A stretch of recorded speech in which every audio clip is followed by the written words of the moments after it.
I think people need clothes. It can help people instead of looking like a clone or a cipher. Bienvenida y bienvenido a la tercera temporada de Historia y Moda, el podcast donde analizamos la historia a través de la influencia cultural, económica, política y social de la moda. Diseñadores, capitalismo, guerras, tejidos, identidad, decolonización. ¿Cómo se relaciona todo esto con el mundo que habitamos? ¿Y qué tiene que ver contigo? Te lo contamos aquí.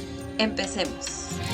We don't need all these horrible old people who've been running the world. You have to go faster than the system.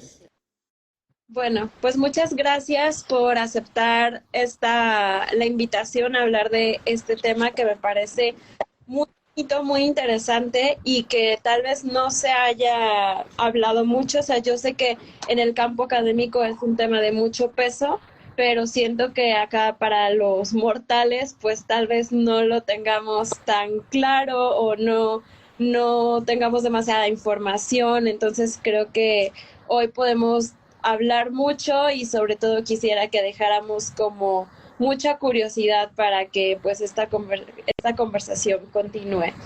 Gracias a todos los que se están conectando.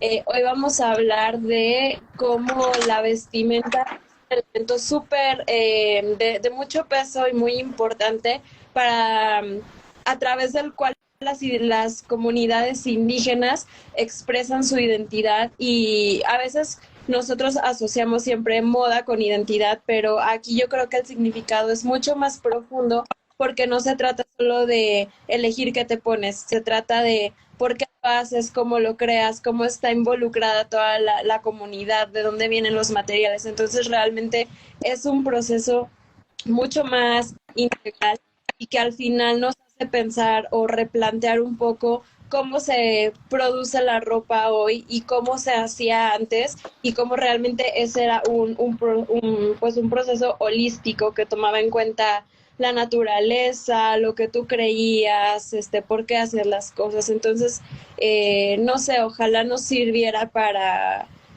poder plantearnos una nueva forma de cómo consumimos y de cómo creamos nuestras propias vestimentas hoy.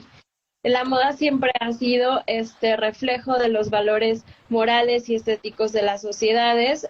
No podemos limitarnos solo a la ropa porque pues siempre ha sido como un conjunto de cosas que adornan el cuerpo. Se incluye el peinado, el maquillaje, los collares. Entonces siempre es como un conjunto de cosas que van juntas y que tienen sentido una con la otra.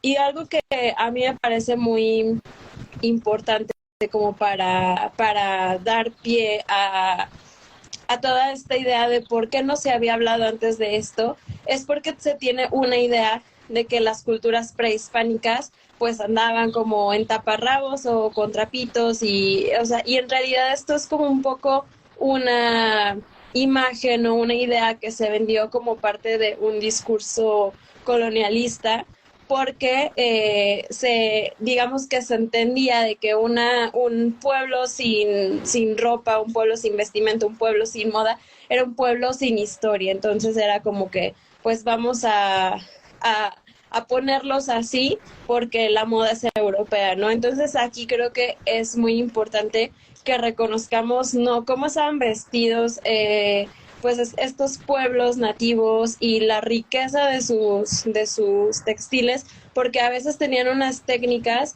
que podían hacer ver a los tejidos europeos como muy simples, ¿no? Entonces vamos a retomar un poquito esto, y pues qué mejor que hacerlo con ustedes que son pues súper expertas en cada quien desde su lado, pero creo que es súper importante como borrar un poco, desaprender estas historias o estas narrativas que tenemos, y realmente situarnos en no, esto es lo que teníamos realmente y esto es lo que significaba.